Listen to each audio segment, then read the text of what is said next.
Cette émission est une réalisation de TCBH, propulsée par Derry Télécom. Bon matin, bon midi, bonsoir. Peu importe le moment auquel vous regardez votre émission d'information, bonjour tout le monde, bienvenue à cette nouvelle saison des infos TCBH. Comme vous le savez, en septembre, il y a toujours une partie rétrospective de notre été, étant donné qu'on est à l'arrêt. Toutefois, je ne vous ferai pas plusieurs semaines de rétrospective. La façon qu'on va procéder, c'est qu'en première partie d'émission, je vous présente l'actualité et en deuxième partie, on vous présente les reportages de rétrospective. Donc cette semaine, on commence par l'actualité. En vous parlant du 8 septembre, c'était la journée internationale de l'alphabétisation et pour l'occasion, j'ai pu m'entretenir via Zoom avec Julie Ouellette, qui est coordonnatrice du Centre Alpha des Basques. Je vous parle d'une enquête d'Éducalcool dans laquelle on apprend que les Bas-Laurentiens sont plus modérés au niveau de la consommation d'alcool. Et on rencontre l'auteur d'un livre qui s'intitule « Vegan en 30 minutes ». Pour la partie rétrospective de notre émission, on va aller voir le lancement du 325e anniversaire des festivités de Trois-Pistoles. Est-ce que j'ai piqué votre curiosité? Alors c'est parti pour vos infos TCBH.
On commence avec une entrevue que j'ai pu avoir avec Julie Ouellette, qui est coordonnatrice au Centre Alpha des Basques, pour nous parler de la Journée internationale de l'alphabétisation.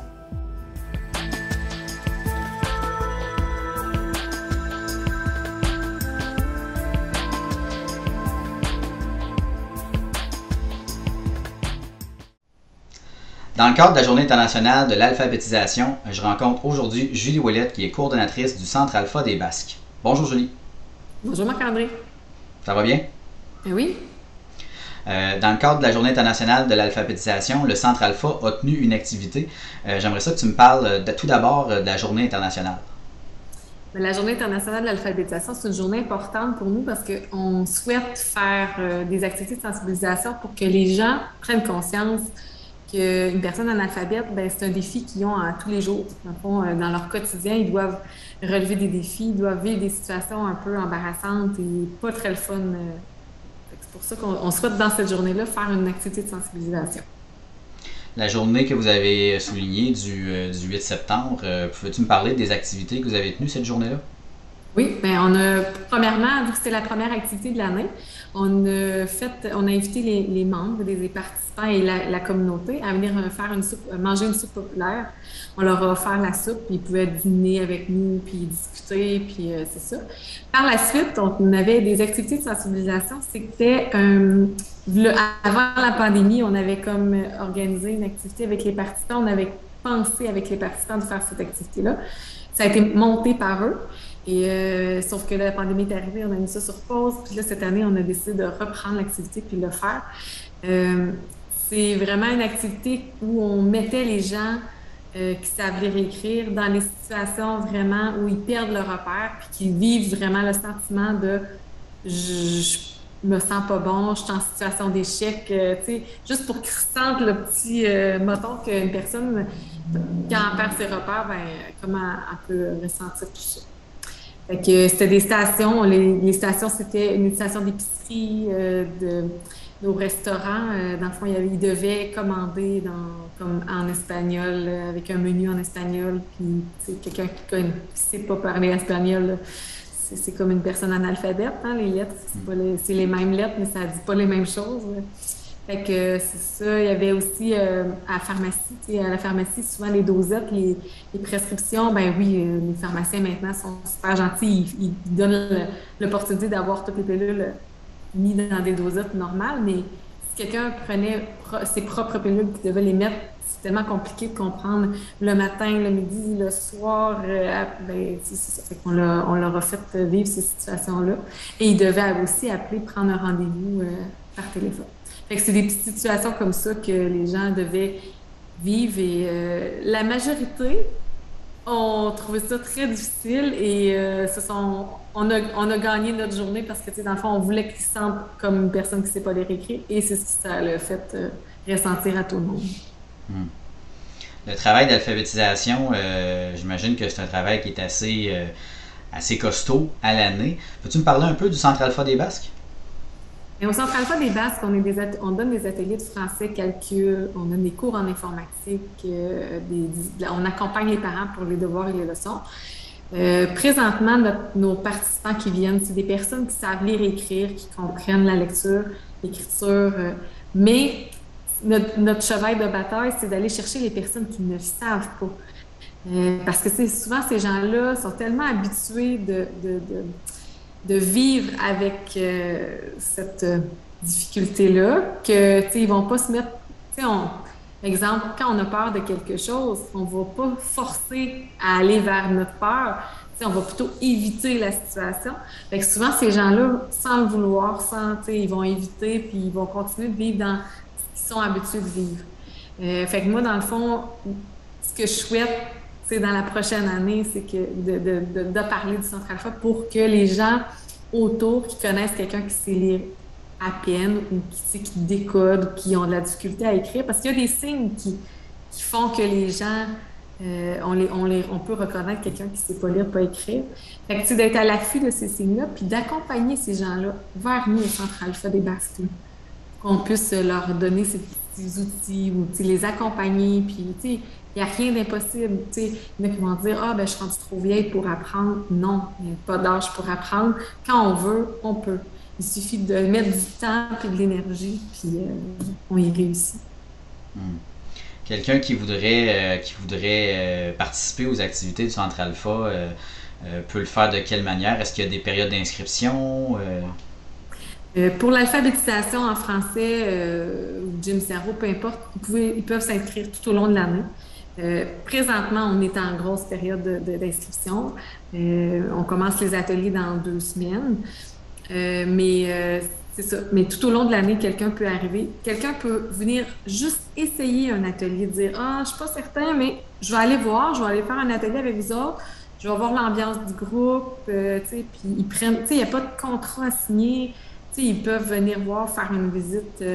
ça peut être 2-3 fois, puis là, finalement, ça me convient pas. Ou, tu sais, après, souvent, l'essayer, c'est l'adopter. Les gens, ils viennent, puis quand on commence les ateliers, les gens nous disent « Hey, je me suis vraiment ennuyée, j'avais hâte que ça recommence, ça me manquait cet été, moi, je suis rendue accro à vous autres. » Fait que, parce que, tu sais, on n'est pas juste, on donne pas juste des ateliers de français calcul, on est comme une petite famille, tu sais, on offre une vie sociale, tu sais, il y a quelque chose qui se développe. Puis il y a d'autres activités autres que les ateliers qu'on fait au courant de l'année. Il y a un voyage de fin d'année, il y a une fête de Noël, on va à la cabane à sucre. Il y a des activités autres que les ateliers où ce que toutes les municipalités tous les autres groupes, des municipalités, on se regroupe ensemble puis ils puissent discuter et se connaître davantage. Quelqu'un qui voudrait vous contacter pour le faire, mais qui a la peur du jugement, parce que j'imagine que chaque participant n'est pas au même niveau. Qu'est-ce que tu pourrais dire qu'est-ce que tu aurais à dire à ces personnes-là qui ont peur du jugement? Mais de ne pas avoir peur, parce que nous, on peut faire. Je suis pas comme à l'école, c'est vraiment un organisme communautaire, on a beaucoup de liberté. Quelqu'un peut venir nous rencontrer, on discute, il nous explique son besoin, vers où il veut aller. S'il y a un objectif particulier, je ne sais pas, mais si quelqu'un décide de revenir, mais juste pour apprendre à compter sa monnaie, parce que quand ils arrivent à l'épicerie, il y a de la difficulté à remettre le change. Et si c'est juste ça, ils peuvent venir, on le fait pas en groupe, on peut le faire en individuel avec cette personne-là pendant quelques fois, le nombre de fois. Puis, ça peut être dans un groupe ou ça peut être en individuel. Fait que, tu sais, je veux dire, on n'a pas de limite, là. Fait qu'il faut vraiment pas avoir peur de venir nous voir. On est vraiment gentils. Puis, tu sais, le premier pas il est plus dur à franchir, mais un coup que le premier pas est fait, je pense que après ça, ça va couler puis ça va bien aller. Les gens qui sont intéressés à entrer en communication avec le Centre Alpha le font de quelle manière? Le plus souvent, c'est par téléphone, 418-851-4088. On a une page Facebook aussi. Les gens peuvent nous écrire s'ils sont habitués à travailler sur Facebook. On a un Messenger ils peuvent nous écrire sur Messenger. Ou ils peuvent venir nous rencontrer. C'est encore la meilleure façon. Ils peuvent venir voir les locaux, nous voir. On est au 15 rue Notre-Dame-Est à Trois-Pistoles. Merci beaucoup, Julie. Puis on souhaite à votre organisme une bonne journée internationale de l'alphabétisation. Merci beaucoup. Bye.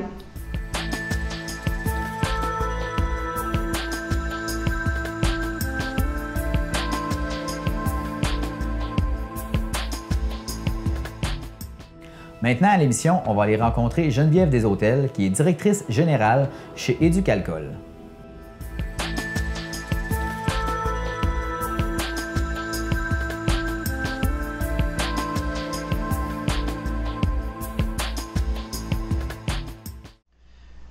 Du 14 au 17 septembre, c'est le Bierfest à Rivière-du-Loup.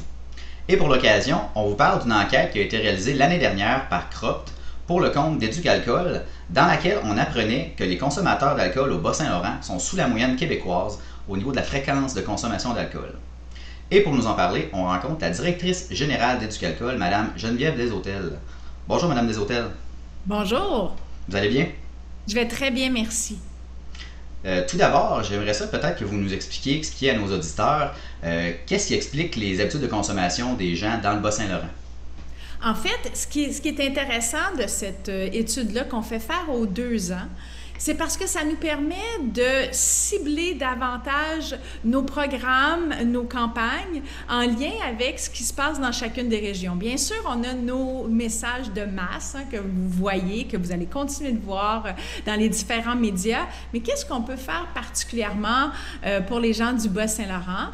Et entre autres, bien, ce qu'on s'est dit, c'est que justement, dans les différents festivals, on pourrait être là, présent, avec un kiosque Éducalcool, pour présenter un de nos outils préférés, qui est l'alterne-alcool. L'alterne-alcool, ça veut dire quoi? Ça veut dire d'essayer d'inclure dans les mœurs boissons alcoolisées, boissons non alcoolisées au cours d'une même occasion. Par exemple, dans une soirée, au lieu d'offrir à vos invités, de la bière, du rosé, etc., un cocktail avec sans alcool, pourquoi pas ajouter dans votre offre? Et j'ai aussi un mocktail, etc., etc. Et rien de mieux que d'en déguster pour comprendre à quel point c'est intéressant. Alors, c'est pour ça que, durant le festival, on va être là avec un mixologue et qui va vous faire, déguster 4 mocktails avec différents goûts. Et sur le site d'Éducalcool, vous en avez plus de 165 recettes. Alors, si vous voulez laisser aller votre créativité, là, il y a de la place en masse. Puis, si jamais vous dites « Oh non, moi, j'ai pas envie de me mettre à jouer au mixologue », bien, vous le savez, hein, que ce soit à la SAQ ou en épicerie, là, il y en a plein. Il y a une belle offre là, qui se développe de plus en plus là, de cocktails sans alcool. Alors, dans une soirée alternée comme ça peut, d'abord, vous allez prendre soin de votre consommation d'alcool, et puis ça peut être tout aussi plaisant. J'imagine qu'il y a une croyance populaire chez les gens qui se disent que les boissons non alcoolisées ou désalcoolisées ou avec très peu d'alcool, souvent les gens pensent que c'est peut-être moins bon au goût, c'est moins intéressant d'en boire, mais comme vous le dites, l'offre sur le marché est de plus en plus grande. Là, les boissons non alcoolisées sont de plus en plus accessibles justement à la SAQ et dans les épiceries. Là. Tout à fait. Et moi, je vous invite à y goûter. Et vous allez voir, là, il y a d'excellents produits sans alcool. Si on fait un peu de sensibilisation ce matin, tout le monde est d'accord pour dire que la consommation excessive d'alcool, c'est pas très bon pour le corps, c'est pas bon pour l'esprit non plus, c'est pas bon en général pour les gens. Pouvez-vous nous parler un peu des conséquences d'une consommation excessive? Bien, au-delà, en fait, la première question qu'il faut se poser, okay, avant même de parler des effets, c'est la motivation à boire. Est-ce que je bois parce que j'en ai envie ou parce que j'en ai besoin? Première question pour avoir une consommation responsable, modérée, consciente. Choisissez le mot qui vous convient. Après ça, une fois qu'on a répondu à ça, dans quel contexte de consommation je bois? Est-ce que je bois dans un contexte qui est positif pour fêter, pour déguster, par plaisir? Ou je bois plus pour décompresser, pour pallier à quelque chose qui manque, parce que j'ai eu une mauvaise journée?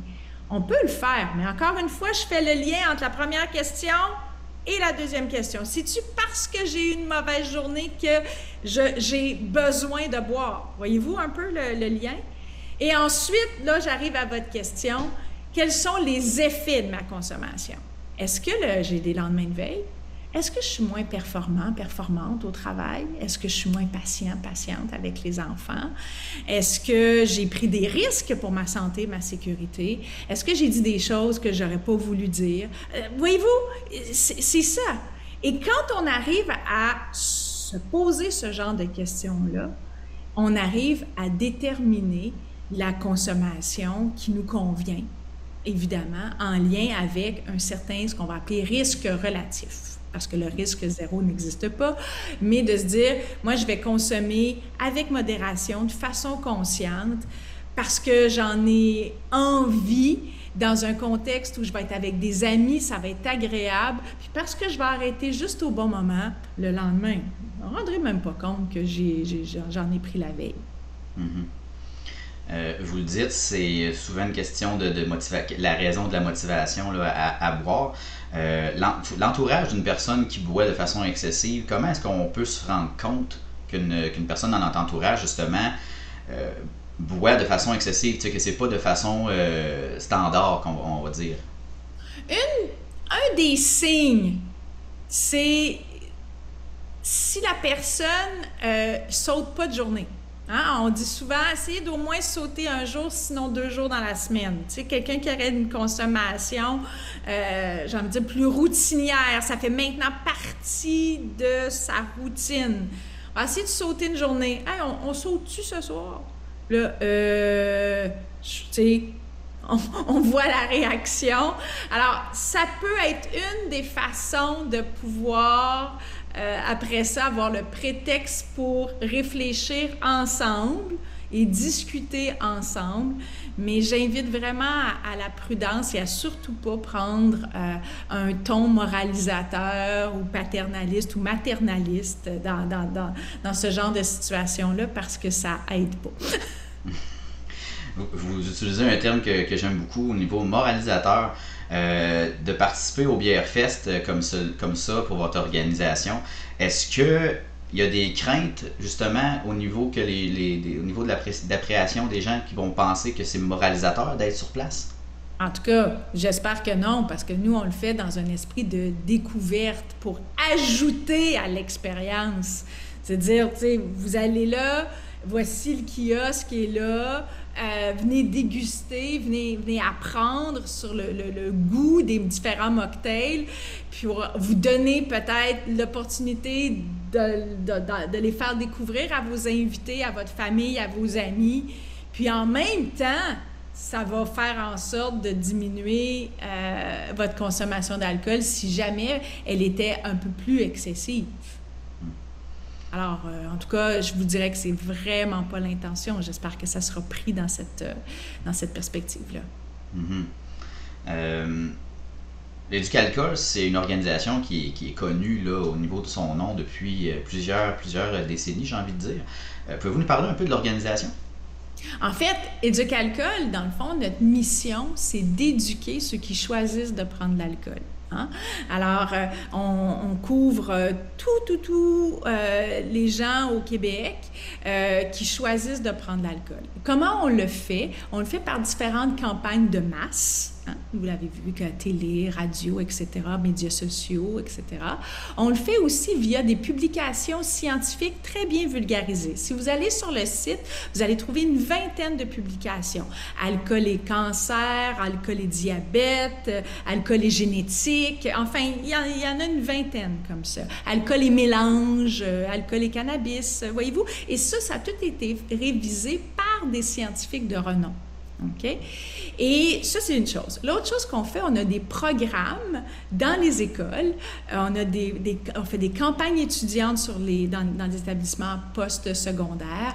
On est de plus en plus présent aussi dans les organisations, dans les entreprises. Et bien sûr, dans les différents festivals où on va parler avec la population en général. Alors, c'est essentiellement là, nos grandes activités là, que l'on réalise. Vous êtes à la direction générale d'Éducalcool depuis peu, je crois. Tout d'abord, félicitations pour votre nomination. Merci. Ça fait 9 mois maintenant. 9 mois. Qu'est-ce qui vous a motivé à entrer chez Éducalcool?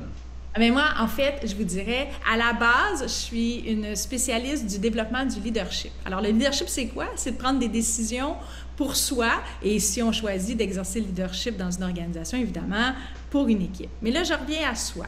Ça faisait longtemps que je le faisais dans le milieu des affaires, et là, j'avais un goût de prendre ces compétences-là et de les amener à la grandeur du Québec, de 7 à 107 ans. Pourquoi je dis 7 ans? Parce que déjà à 7 ans, les enfants modélisent leurs parents. Alors, c'est important aussi de voir comment on travaille avec les plus jeunes jusqu'aux aînés qui, eux aussi, dans leur consommation d'alcool, on a une brochure, une publication scientifique, justement, Alcool et aînés, qui vient, justement, toucher ça. Alors, comment prendre des acquis que j'ai réussi à développer et que j'ai appliqués dans le milieu des affaires pendant plus de 25 ans et maintenant amener ça à l'échelle de la société, c'est vraiment ce qui continue de me motiver à tous les jours. Bravo, vous êtes motivante à écouter, en tout cas. Merci. Bon, bien, Geneviève Deshôtels, vous êtes directrice générale chez Éducalcool. On vous remercie beaucoup de cette entrevue. Merci à vous. Et on rappelle aux gens que le Bière Fest se tient du 14 au 17 septembre. Donc, allez-y modérément, comme on dit.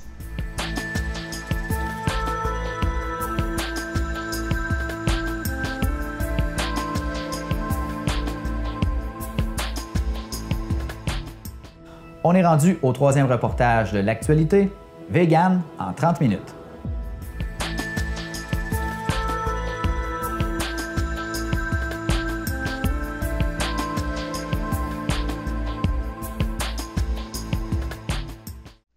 Si je vous parle de légumineuses, de grains céréaliers et de boissons végétales, qu'est-ce que ça vous dit? Eh bien, aujourd'hui à l'émission, on va parler de recettes véganes avec l'auteure Sarah Girard qui vient d'écrire le livre Vegan en 30 minutes. Bonjour Mme Girard. Bonjour. Ça va bien? Oui, ça va bien vous-même? Bien, oui, oui. Vous avez écrit un livre tout récemment, Vegan en 30 minutes. D'abord, parlez-moi du livre. Oui, absolument.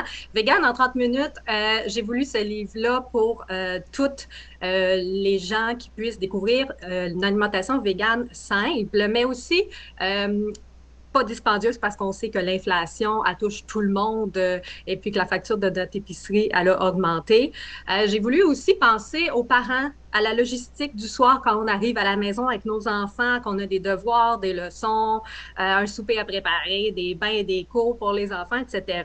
Je suis moi-même maman de 4 enfants, donc c'était vraiment un sujet pertinent pour moi de faciliter la vie des gens en gardant le coût de la recette vraiment à prix minime, en faisant découvrir non seulement des légumineuses, oui, que ce soit en conserve ou des légumineuses sèches, mais aussi, ça peut aussi être du tofu, du tempeh.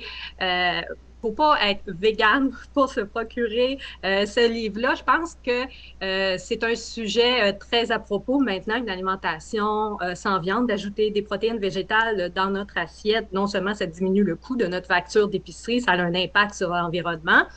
Et c'est bon aussi pour notre santé et ça peut être tellement savoureux. Évidemment, il y a des déjeuners, une belle section de déjeuner, vraiment le fun à réaliser avec les enfants. On sort un peu des sentiers battus, plus traditionnels, de juste manger, par exemple, des muffins, parce que mes enfants adorent les muffins. Alors, on va aller plus loin, on va faire découvrir autre chose. On a aussi une belle section de salade repas, soupe repas. J'ai pensé aux boîtes à lunch des enfants, mais aussi à les boîtes à lunch, à nos boîtes à lunch à nous qui allons travailler à l'extérieur. Des recettes, comme j'ai 4 enfants, on est 6 à la maison, je fais toujours environ 5-6 portions. Donc, il y en a encore pour les lunchs pour le lendemain. Ça, c'est le fun. Il y a une belle section aussi de plats principaux. Alors, Vegan en 30 minutes, c'est mon deuxième livre, en fait, juste que pour faire une petite parenthèse. J'ai écrit un livre il y a 2 ans qui s'appelle One Pot Vegan. Alors, c'est des plats qui sont tous faits dans une casserole, sur une plaque aussi, ou tout fait dans un bol. Et les gens m'avaient demandé un tome 2, mais bon, sans recette de One Pot. J'étais arrivée un peu, je dirais, au bout de la course de ce que je pouvais créer, mais j'ai quand même décidé dans ce deuxième tome d'ajouter quelques recettes qui se font directement un souper sur la plaque qu'on glisse au four ou seulement dans une grosse poêle. Mais c'est pas l'essence même du livre, mais je voulais montrer aux gens qu'il y avait encore de la matière avec ce sujet-là. Donc, comme je dis, des soupers vraiment rapides, de la préparation à la cuisson en 30 minutes et bien sûr des desserts parce que, bon, que serait la vie sans un petit dessert de fin de repas? On adore ça ici à la maison. Donc, oui, des desserts vraiment super simples, super variés. Je pense que ce livre-là peut vraiment trouver une belle place dans les foyers québécois. Puis, comme je dis, moi, je déteste faire 2-3 épiceries pour trouver un ingrédient. Souvent, on associe végétarien, vegan, végétalien à quelque chose de difficile avec des ingrédients. Donc, qu'est-ce que c'est? J'ai jamais vu ça nulle part. Puis moi, quand j'ai fait une transition il y a 9 ans, je l'ai vécu. J'ai trouvé ça difficile de mettre la main sur certains ingrédients parce que au début, j'ai essayé des recettes d'autres personnes. Puis avec le temps, j'ai développé ma manière de cuisiner. Donc, je m'assure vraiment que vous ayez à aller juste à votre épicerie de votre ville, de votre village, peu importe, puis vous allez trouver là des cannes de légumineuses ou du tofu, puis c'est ça que vous allez avoir besoin, puis tout le reste de la base est certainement dans votre réfrigérateur ou dans votre garde-manger. Fait que c'est ça pour moi, la cuisine végane, c'est vraiment juste rendre ça simple et accessible à tous. C'est une bonne initiative de votre part. Ça vous est venu de où faire de la cuisine végétalienne? Ben, comme je dis, j'ai fait une transition il y a 9 ans. Donc, en 2013, début 2013, suite à un documentaire que j'avais vu qui avait passé à la télé à ce moment-là. Évidemment, je suis pas née en mangeant vegan ou même végétarien. Je l'ai appris sur le tas, comme on dit, avec ben des essais, ben des erreurs. Puis finalement, j'ai développé vraiment, comme je dis, ma propre méthode du tofu sec comme une semelle de botte il y a 9 ans. J'en ai fait, vous pourriez demander à mes enfants, c'était horrible. On en rit encore aujourd'hui, mais on apprend de nos erreurs. Puis c'est ça, j'ai voulu, comme je dis, rendre ça simple pour tout le monde. Là. Vous l'avez pas eu de toute jeune, mais vous transmettez non. Ça à vos enfants. Comment est-ce qu'eux appréhendent la cuisine végétalienne? Est-ce qu'ils sont 100% végétaliens? À la maison, oui. À l'extérieur, je dirais que, bon, ça, c'est un choix parental. Hein. On peut le dire aussi à la maison, ils le sont, à l'extérieur, ils le sont. Moi, j'ai choisi de leur laisser le choix à l'extérieur, de décider s'ils vont à une activité à l'école ou chez leurs amis, de dire est-ce que je veux manger végétalien? Maintenant, ils ont l'habitude de le manger ici et je dirais que ça se reflète aussi dans leurs habitudes à l'extérieur aussi. Parce que c'est ce qu'ils ont toujours mangé, mes jeunes enfants. Donc, c'est ce qu'ils connaissent. Donc, ils vont tendre à aller vers quelque chose qu'ils connaissent naturellement, même à l'extérieur. Ah ben, c'est une belle transmission. C'est une belle transmission que vous leur léguez. J'aimerais ça peut-être vous entendre sur des clichés que les gens ont, les démystifier un peu. Là. Les gens ont des fois des clichés sur la cuisine végétalienne ou les aliments végétaliens. Les gens qui mangent végétarien et végétalien. Souvent, on pense que les gens qui cuisinent ces recettes-là, ils mangent juste de l'herbe. Vous l'avez dit, il y a des légumineuses, il y a des grains. Pouvez-vous me dire un peu, c'est pas juste de l'herbe, là? Non! Déjà, j'ai jamais mangé d'herbe de ma vie. Ça doit être un peu sans saveur. Non, en fait, j'avais moi-même ce qui est ironique, puis je peux le dire en toute transparence, j'avais moi-même ce mythe-là que manger même du tofu, qui est une brique blanche insipide à l'épicerie, c'était passablement plate et ça goûte rien, mais et qu'un hamburger ou même des boulettes, ça se faisait qu'avec de la viande hachée. C'était ma méthode de pensée il y a plus de 9 ans. Dieu sait que c'était faux et que je m'étais trompée. On peut rajouter tellement de saveurs juste avec des herbes fraîches ou même la panoplie d'épices que vous avez dans votre armoire chez vous. Pas besoin d'en acheter une tonne de nouvelles. Mais finalement, moi, je joue beaucoup avec les saveurs, les textures. Puis, comme je vous dis, des sauces aussi. J'aime beaucoup accompagner, admettons, mon burger. Je vais faire une belle petite sauce maison que je vais protéiner souvent avec du tofu mou qui est soyeux. J'ajoute beaucoup de saveurs déjà avec ça. Puis non, je peux vous certifier à 100% que manger vegan, c'est aussi savoureux que manger son plat avec la viande. Je me suis jamais ennuyée de la viande en œuvre. Au niveau du tofu, justement, vous venez de le dire, il y a du Oui. tofu mou, il y a du tofu ferme. Oui, il y en a plusieurs. Qu'est-ce qu'on, quelle est la différence majeure au niveau de la cuisine au niveau du tofu? Ben, en fait, le tofu ferme qu'on voit à l'épicerie, il y en a plusieurs marques maintenant. Généralement, si vous voulez vraiment faire quelque chose de bon, c'est de l'enrober de fécule de maïs. On le coupe en cubes, on l'enrobe de fécule de maïs, sel, poivre et on le fait dorer dans une poêle. Il va devenir vraiment croustillant. On peut ajouter n'importe quelle sauce à ça. Ça peut être une sauce générale Tao, par exemple, parce que j'ai celui-là qui est quand même un grand classique qui est très connu. Ça, c'est vraiment pour le tofu ferme. Tofu extra ferme, je m'en sers un petit peu moins parce que souvent, comme on a une famille de 6 et la brique est plus petite, je privilégie vraiment le plus gros format pour une famille qui est toujours comme à petit prix. Un brique de tofu, vous le savez, à l'épicerie, c'est pas vraiment très cher.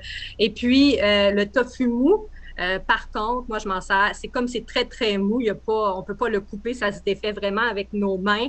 Moi, j'en fais des sauces crémeuses pour des pâtes comme une sauce rosée, une sauce Alfredo. Ou alors, je vais faire des vinaigrettes avec ça. Ou comme j'ai dit tantôt, je peux même faire une sauce à Big Mac avec ça. En mettant juste ça au mélangeur, blender, là, à la maison, on ajoute quelques autres ingrédients. Puis, on protéine, on bonifie le tout. Alors, le mythe que les véganes ne mangent pas de protéines n'a jamais été aussi faux que ça, ou qu'on va manquer de protéines, jamais vraiment. Ça, c'est extrêmement faux, là. Ben, c'était justement le prochain cliché que j'avais pu voir, c'est que les gens qui mangent pas de viande sont carencés. C'est faux.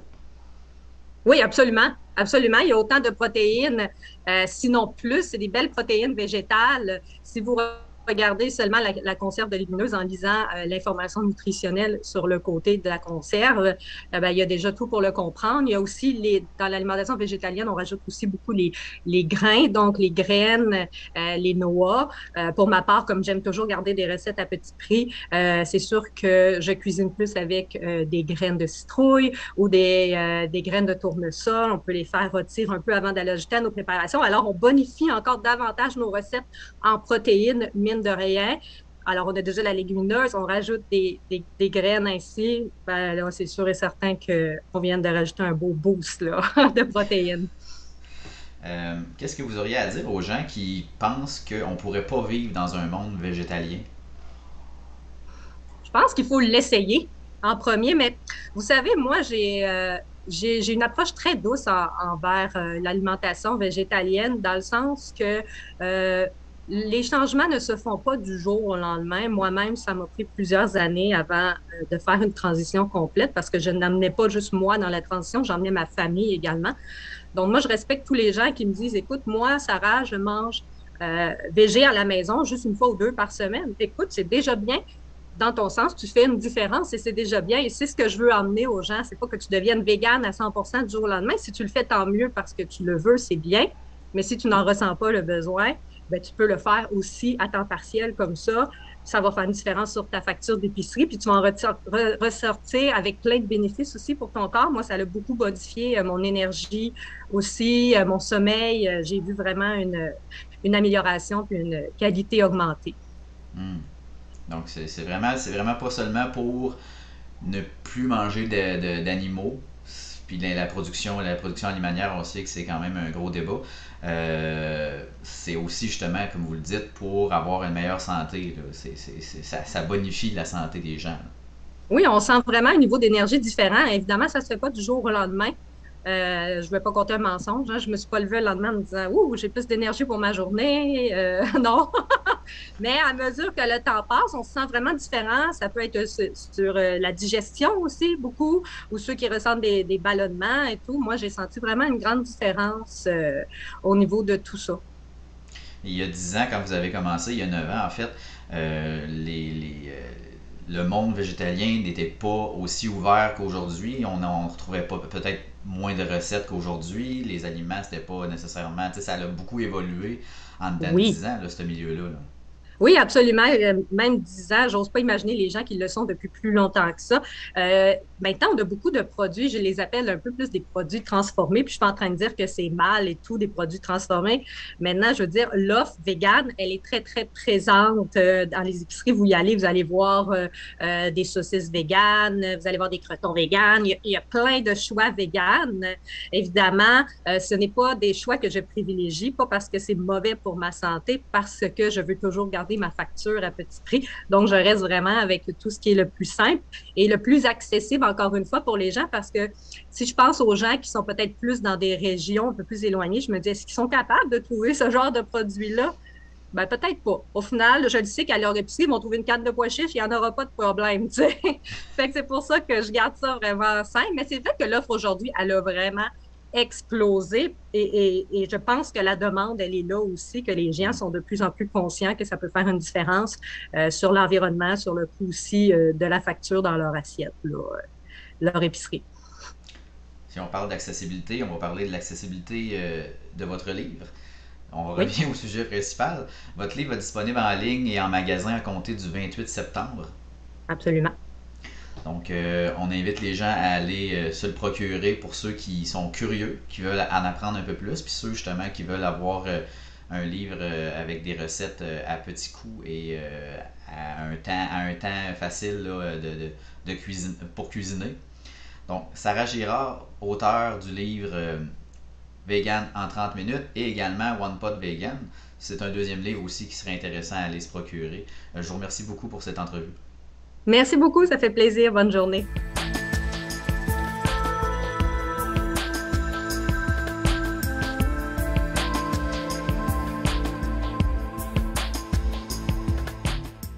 On est rendu à la moitié de notre émission. Donc, on s'en va prendre une pause publicitaire et au retour, le reportage de rétrospective été 2022, le lancement du 325e de Trois Pistoles.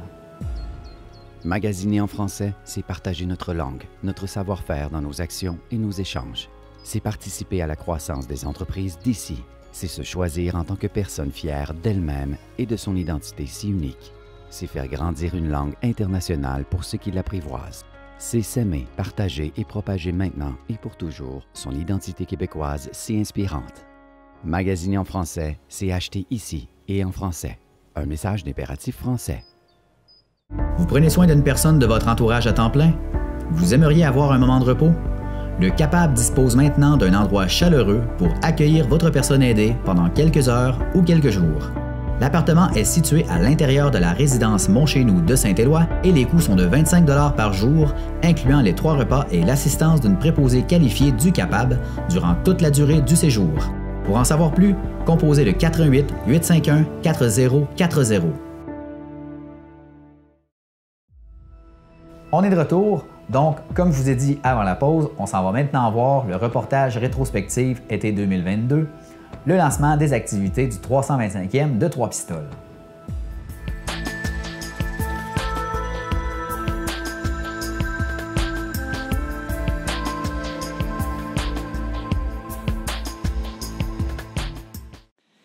Aujourd'hui, nous lançons les célébrations du 325e anniversaire de Trois Pistoles, une ville riche de son héritage historique, de son territoire et des gens qui l'habitent. Son histoire a débuté par la présence des Premières Nations. Ils ont vu arriver les pêcheurs basques en quête de ressources pour leurs activités commerciales. C'est sur l'île aux Basques que les premiers contacts ont eu lieu. On y trouve encore les vestiges qui témoignent de l'importance géographique de l'île et des échanges qui y avaient lieu. Ces vestiges sont le symbole d'un chapitre fondateur de notre territoire. En 1697, l'arrivée de Jean Rioux et Catherine Leblond a marqué le début du peuplement de la seigneurie de la rivière des Trois-Pistoles. Cet événement que nous célébrons aujourd'hui est le jalon de la création de notre communauté telle que nous la connaissons aujourd'hui, tissée serrée et solidaire, même dans les situations difficiles. Des épreuves, il y en a eu plusieurs au cours de ces 325 dernières années. Chaque fois que ces obstacles se sont présentés, nous avons su faire preuve de résilience et trouver des solutions qui ont façonné notre collectivité et notre relation au territoire. Pensons notamment au conflit qui a marqué le début des années 1840. Le lieu de construction de la troisième église était disputé entre deux secteurs de la ville. Finalement, deux églises, la troisième et la quatrième, se sont construites à une année d'intervalle. Aujourd'hui, trône majestueusement au cœur de notre ville la cinquième église. Lors de sa construction, il y a 140 ans, elle a scellé l'issue du conflit et cette église est désormais l'un des symboles de Trois-Pistoles. Il y a 325 ans, Trois-Pistoles et Notre-Dame-des-Neiges ne faisaient qu'un. Mais en 1916, la séparation était inévitable. La seule façon de répondre aux besoins de toute la population et de mettre fin aux tensions était de scinder le territoire en deux.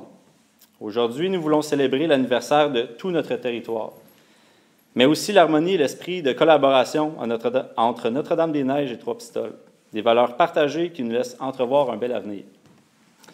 La résilience dont a fait preuve notre communauté depuis toutes ces années est encore forte aujourd'hui. Nous pouvons être fiers de la mobilisation des Pistoloises et Pistolois qui ont toujours su se lever et se relever pour préserver notre patrimoine, ainsi que pour soutenir et défendre nos institutions.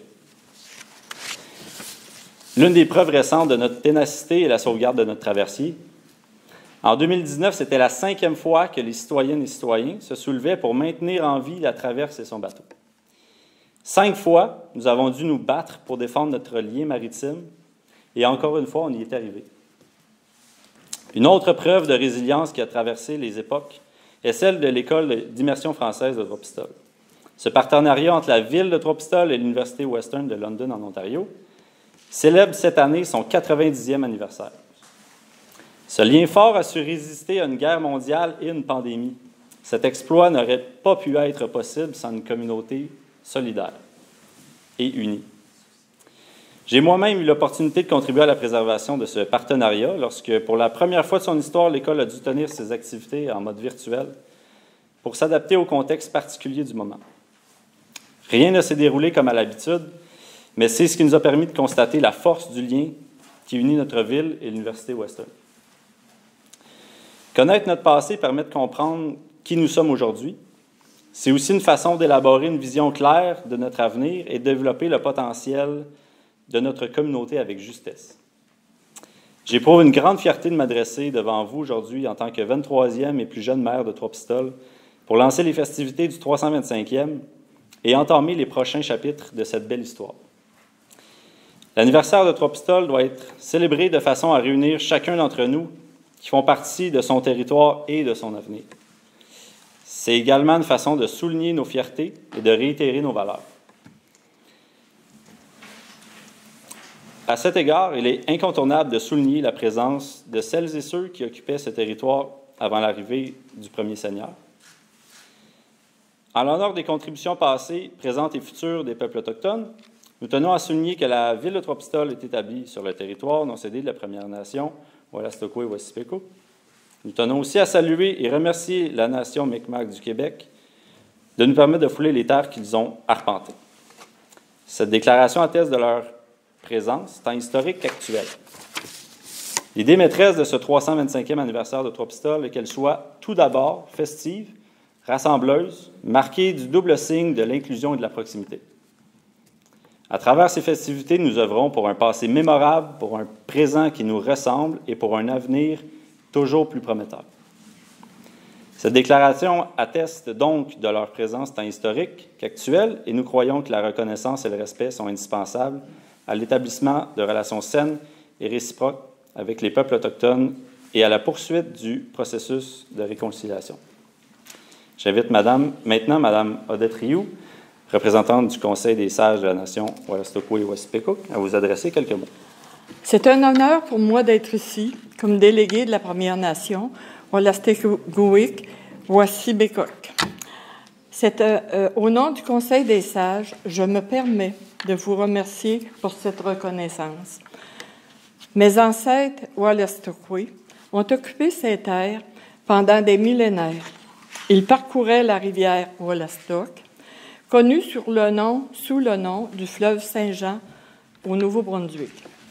Ils remontaient le lac Témiscouata et descendaient la rivière Trois-Pistoles pour rejoindre le Wassibekop. C'est des mots qui sont difficiles à dire. Aïe, aïe, aïe. Mais peut-être qu'à la fin de mon texte, je vais finir par l'avoir. Ces gens-là venaient commercer avec les autres communautés autochtones. Ils ont aussi fréquenté les Basques qui chassaient la balette. L'histoire récente de notre communauté est complexe. D'abord, la perte de la réserve de Vigée en 1867. Ensuite, la dispersion des membres partout au Québec, au Canada, aux États-Unis. La réunification de 1987 nous a permis de tranquillement redonner une structure à la nation. La reconstruction est longue, mais elle avance bien. Aujourd'hui, la Première Nation, Wolastoqey, Wassibekuk, est plus prospère que jamais. Elle se développe continuellement, culturellement et économiquement. Son développement économique se fait en partenariat avec les acteurs locaux. Nous sommes, entre autres, partenaires avec la MRC des Basques dans la régie de l'énergie. Ce partenariat bénéficie aux Pistoloises et aux Pistolois. D'autres projets porteurs sont en voie de se concrétiser. Ceux-ci auront un impact important sur l'économie et le tourisme régional. Avec l'ouverture des festivités entourant le 325e de Trois-Pistoles, je salue l'ouverture de la ville de Trois-Pistoles envers la communauté Wolastoqey. Je peux affirmer que je suis fière d'être Wolastoqey et je suis fière aussi d'être pistoloise. Merci beaucoup. Waliwan. Merci, Mme Rioux. Je pense que ça nous rassure tous aussi que vous ayez aussi de la difficulté à prononcer le nom parce que on s'est pratiqué fort. Donc, en symbole de cette reconnaissance, de l'importance de la nation sur le territoire et comme invitation à développer des liens forts entre la ville de Trois-Pistoles et votre nation, nous vous invitons, Mme Rioux, représentante du Conseil des sages de la nation Wolastoqey et Wassibekuk, à signer notre livre d'or. J'invite aussi Jean-Marie Dugas, maire de Notre-Dame-des-Neiges, M. Bertin Denis, préfet de la MRC des Basques, M. Axel Bérubé-Gagnon, représentant du député fédéral, et M. Tommy Turcotte, représentant de notre député provincial, à poser leur signature dans notre livre d'or également, comme représentants de ce territoire que nous célébrons et comme contributeurs à toutes ces belles années d'histoire et d'avenir. Pour terminer, j'aimerais procéder à quelques mentions spéciales. Il s'agit cette année du 50e anniversaire de la Maison du notaire. Donc, merci à toutes celles et ceux qui ont contribué et qui contribueront au maintien de ce bâtiment qui a abrité un pan important de l'histoire de Trois-Pistoles. Évidemment, comme je l'ai mentionné plus tôt, il s'agit du 90e anniversaire de l'École d'immersion française de Trois-Pistoles. J'aimerais remercier Maurice Vanet, qui a été l'un des directeurs de cette école et qui est maintenant membre du conseil municipal depuis plus de 12 ans.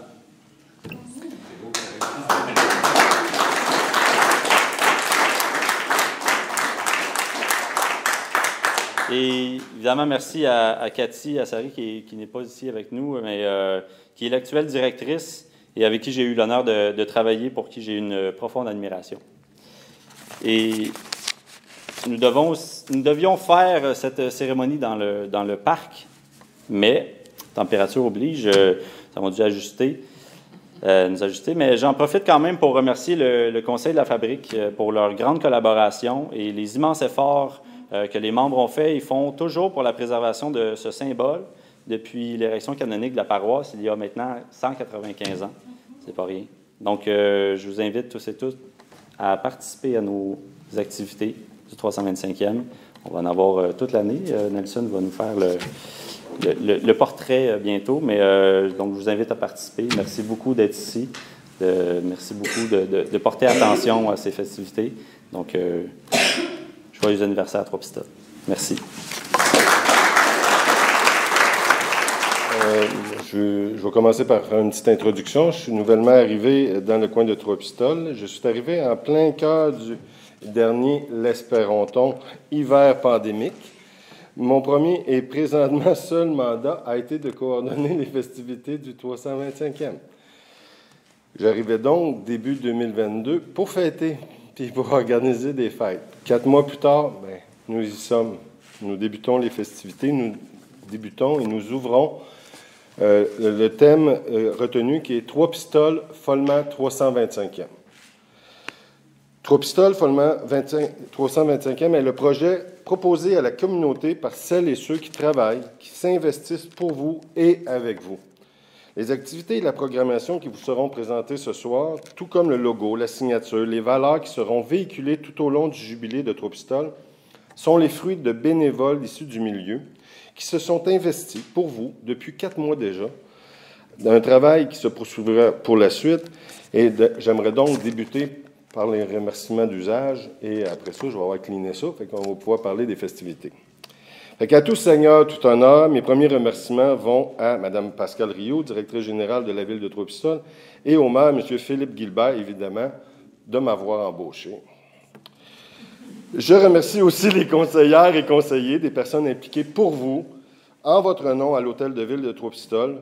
Moi aussi, je vais souligner le travail de Mme Joanne Beaulieu, Mme Claudia Lagacé, M. Éric Belzile, M. Steve Côté, M. Yannick Ouellette et M. Maurice Vanné. Ils font un travail colossal et je tiens à le souligner. Maintenant, prenons le temps de remercier spécialement et vous présenter les membres du comité des festivités du 325e, parce que je n'étais pas tout seul.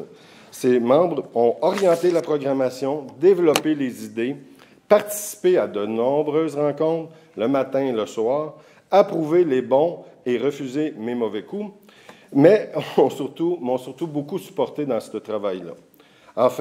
Enfin, rencontrons ensemble les membres de ce comité d'intendance, qui est ainsi appelé pour garder un peu l'esprit de la seigneurie. Et je voudrais vous présenter Suzanne Jean, Mme Hélène Rossel, Mme Gabriela Viscara, M. Francisco Bélanger, M. Guillaume Côté-Philbert, M. Frédéric Lagacé et M. André Morin, qui ont tous été mobilisés pour ces festivités-là. Fait que j'aimerais ça qu'on les applaudisse. Puis là, dans cette petite gang-là, s'ajoutaient bien sûr des conseillers que je vais vous souligner. On avait Claudia Lagacé, Yannick Ouellette, Maurice Vanné et Pascal Rio qui complétaient l'intendance. Fait qu'aujourd'hui, on va les applaudir. Ces gens-là assuraient donc le pont entre des gens de la communauté et bien sûr l'Hôtel de Ville, ce qui a permis d'avoir un bon échange d'idées pour la création des festivités. Passons au cœur de notre sujet, l'ouverture officielle des activités de Trois-Pistoles, follement 325, qui débute présentement. On a commencé à entendre la musique avec la course lumineuse que l'on salue ici comme étant la première activité officielle de nos festivités. Nous soulignons d'ailleurs qu'après la course, nous poursuivrons la fête, si vous le désirez, avec de la musique et des saucisses sur Bracero qui ont été sortis pour l'occasion, le tout étant gratuit. Trois-Pistoles, follement 325, c'est avant tout 4 points d'ancrage.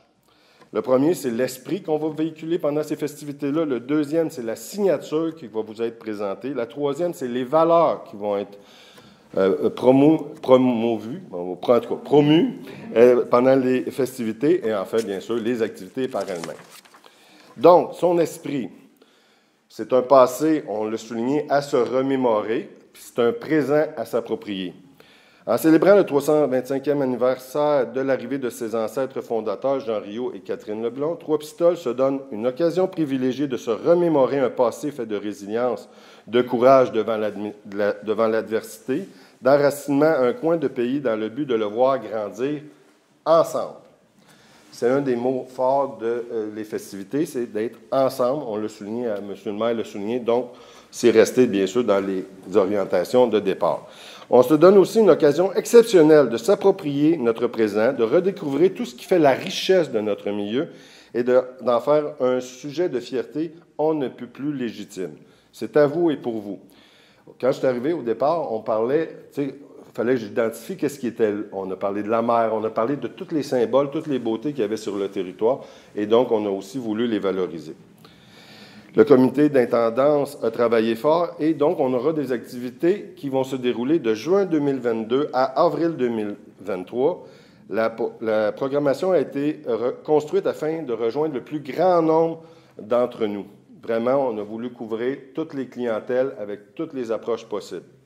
Au total, c'est 50 propositions reçues, 30 qui ont été endossées et on pourrait dire, financés pour leur réalisation. Ces projets ne représentent essentiellement pour le moment que le premier mouvement de la vague, son passé et son présent, des clins d'œil d'hier, mais surtout ses valeurs d'aujourd'hui. On va voir les valeurs un petit peu plus tard. La plupart de nos activités vont être concentrées quand même dans les mois de juillet, août, septembre et octobre. C'est la belle saison, il faut en profiter.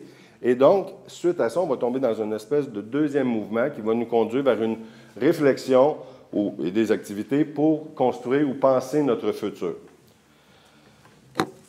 Donc, allons-y immédiatement avec la signature des festivités. Ah, ben, il est déjà là. Fait que c'est le logo qui est présentement sur scène, qui représente, d'après vous, quoi donc? Un gouvernail, bien sûr. Le gouvernail qui est divisé en 4, on pourrait dire 4 sections qui vont représenter les saisons et le désir de faire des activités toute la saison. Au centre, on retrouve le moyeu, mais le moyeu, c'est aussi la dynamique, c'est elle qui donne la direction. Donc, ça représente, bien sûr, l'hôtel de ville et la municipalité de Trois-Pistoles. Bien sûr, autour, on a la seigneurie ou son environnement, mais c'est aussi, on voit bien, un soleil et nos couchers de soleil fantastiques qui ont lieu sur notre territoire. L'ensemble du logo est positionné au-dessus de la signature qui s'appelle Trois Pistoles 325. Ce qui est intéressant avec Trois Pistoles 325, c'est qu'on peut le découper. On peut faire des hashtags et des mots-clics. Aujourd'hui, parlons moderne. Donc, on peut dire, par exemple, 3P 325. Fait que donc, un hashtag 3P 325 pourrait identifier nos activités et on va développer des trucs continus avec ça. Le deuxième volet qui accompagne la signature, c'est bien sûr le slogan ou, on pourrait dire, le thème ou ce qui va entourer plutôt les activités au-delà du logo, qui seront Follement 325. Encore là, on peut faire des mots-clics, comme Follement 325 ou 3P 325, comme je le soulignais. La symbolique de Follement 325 devient intéressante parce qu'elle se décompose. Et on va voir que la décomposition va donner toutes les thématiques qui vont s'en suivre et qu'on arrive déjà au troisième point de nos 4 axes, qui sont, bien sûr, nos valeurs ou nos volets. Je vais avancer d'une shot la diapo et je vais vous montrer les déclinaisons. Fait que là, on voit que l'image va se dériver en thèmes. Et donc, on a les thèmes follement culture, follement active, follement maritime, follement nature, follement famille et follement jeune. Il y en a d'autres en arrière de ça. On a parlé de festivités, donc on va être follement festif, on va être inclusif, on va être follement inclusif. Et bien sûr, à un moment donné, on va arriver à la fin du cycle et on sera follement mémorable ou follement formidable. Donc, dans les thématiques développées, on a follement active qui va tout regrouper les activités sportives, de loisirs ou des activités sociaux ou qui touchent des rassemblements ou qui touchent en fait des activités entre nous. Le volet culture sera bien sûr les artistes, les réalisations culturelles qu'on peut réaliser dans le cadre de ce thème-là. Le volet famille, je vais vous parler tantôt de certaines activités, mais le volet famille, c'est encore là un regroupement dont les activités vont être orientées familiales. Le volet jeunesse est développé avec des jeunes présentement. On va voir tantôt avec la Maison des jeunes, entre autres, et donc on travaille aussi avec les écoles pour trouver des activités qui vont rejoindre les jeunes. Ça, l'objectif est quand même déplacé dans le temps à 2-3 moments. Le volet nature, bien là, aujourd'hui, on est dans une société où les enjeux climatiques sont importants. Donc, on voulait, pour les jeunes et pour l'avenir, en tenir compte. Donc, il y a des activités aussi qui vont être pensées dans le schème éco-responsable, dans les choses d'économie durable. Bref, toutes ces thématiques-là qui touchent l'avenir vert, on pourrait dire, bien, ils vont être abordés dans le volet, bien sûr, nature. On a des petits volets où on a des petites activités qu'on a pu mettre dans une catégorie qu'on pourrait appeler haute. Par exemple, une messe pourrait être considérée comme culturelle, mais la messe du 325e, elle peut être aussi considérée comme une activité autonome ou inclusive. Fait que donc, il y a des activités qui se greffent là-dedans, qui ont plusieurs chapeaux, et donc on va les mettre ou on va les colorier sans les mettre directement dans un thème, parce que c'est possible que ce thème-là ne réponde pas adéquatement à toutes les demandes, ce qui entoure ce thème-là. On arrive aux activités. C'est déjà ça. Hein? On ne vous présentera pas ce soir l'ensemble de la programmation parce qu'on aurait quand même un petit bout. Fait que je vais vous faire un survol par thématique des principaux événements. Puis on va voir avec ça les principaux, on pourrait dire, les principales vedettes de nos festivités. C'est la bande-annonce de nos activités. C'est ça que j'ai appelé. C'est quand même joli. C'est comme le teaser de nos activités.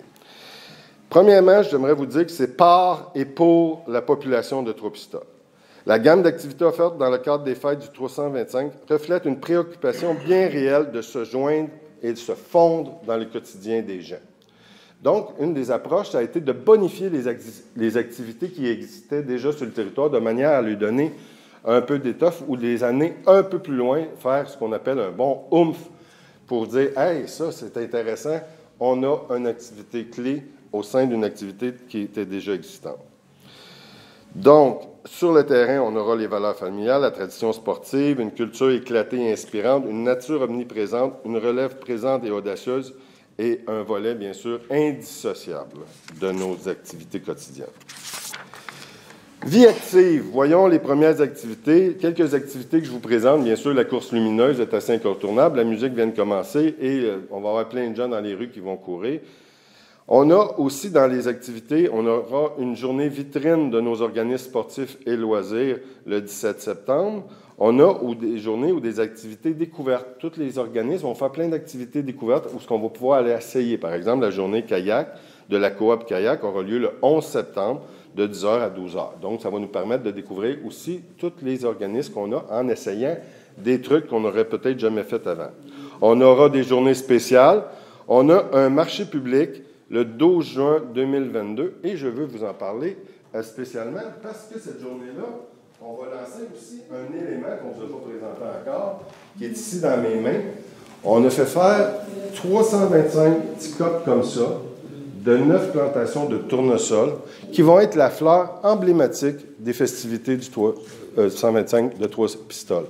Donc, ces 325-là vont être distribués à la communauté à travers d'abord les écoles la semaine prochaine et par la suite, si vous voulez vous en procurer gratuitement jusqu'à épuisement des stocks, ce sera le 12 juin 2022 où on sera présent lors... Merci, c'est comme l'Auto-Québec.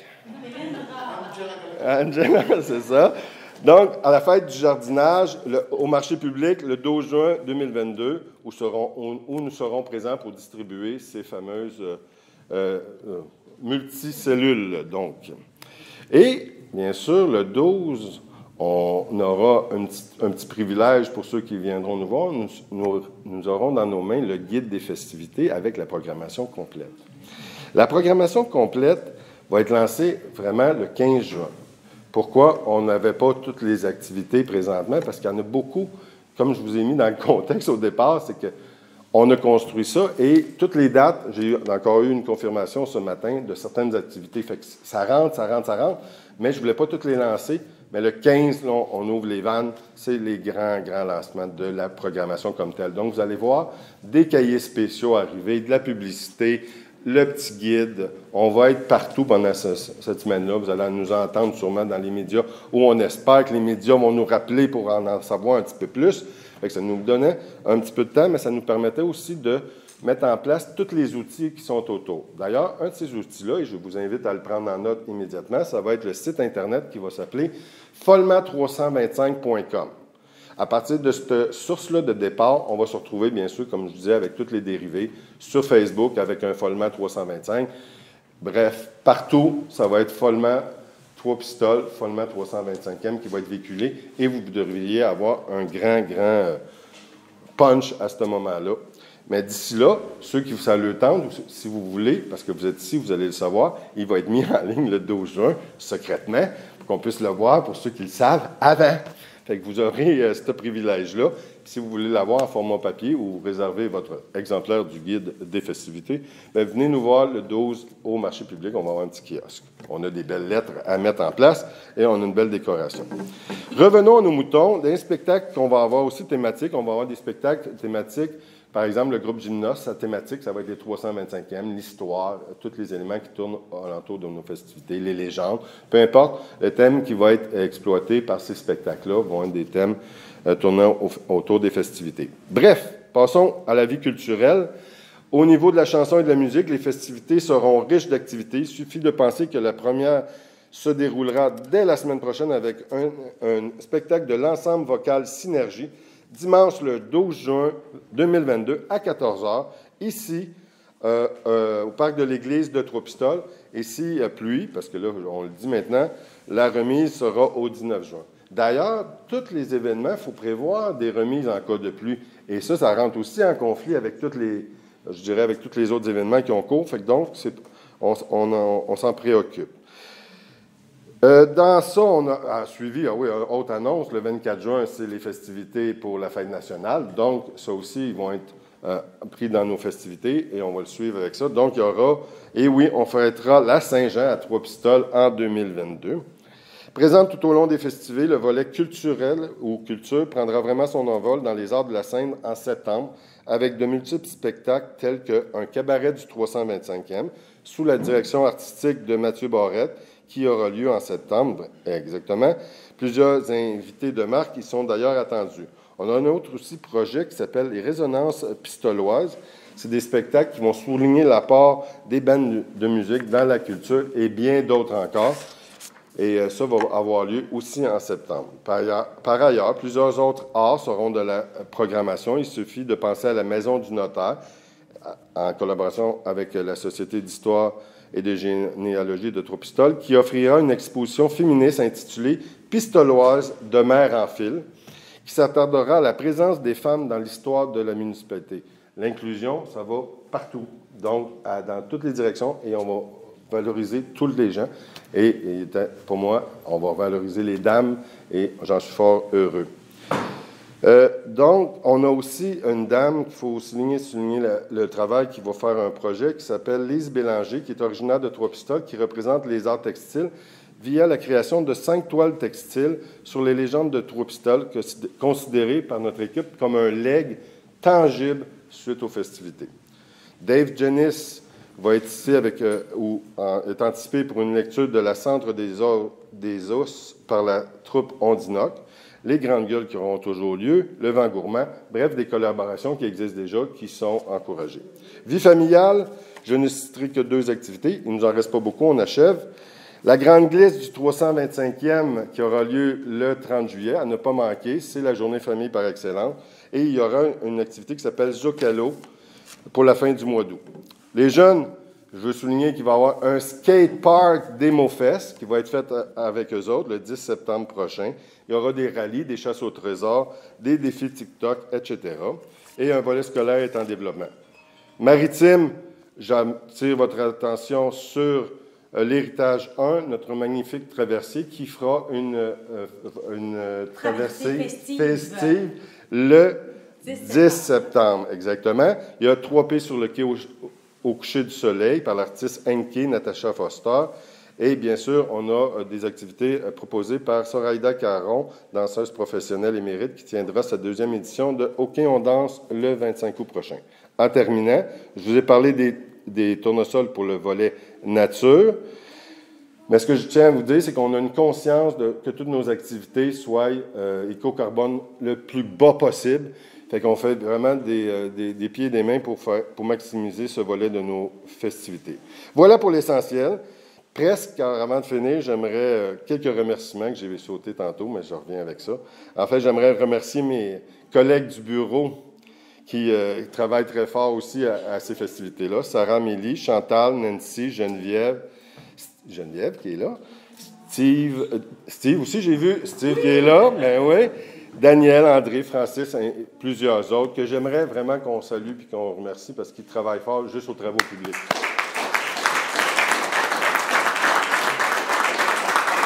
Je remercie aussi l'ouverture de tout le monde, la MRC, les Basques, les gens du milieu qui nous accueillent à bras ouverts pour ces festivités-là.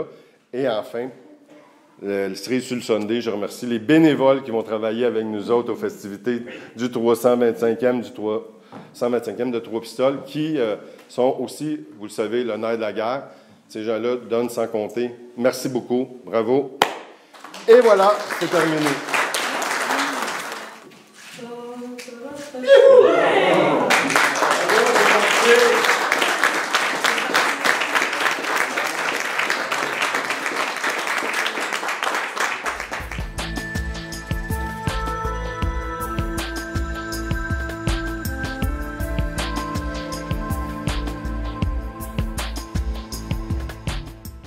C'est maintenant la fin de l'émission.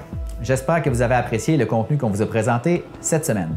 Si vous avez des questions, des commentaires ou même des suggestions de reportages à nous faire, je vous invite à nous écrire sur tcbh.tv, à vous abonner à notre page Facebook et à nous suivre sur notre chaîne YouTube.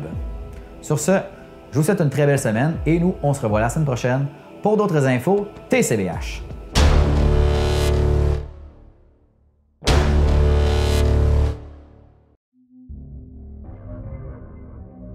Cette émission est une réalisation de TCBH, propulsée par Derry Télécom.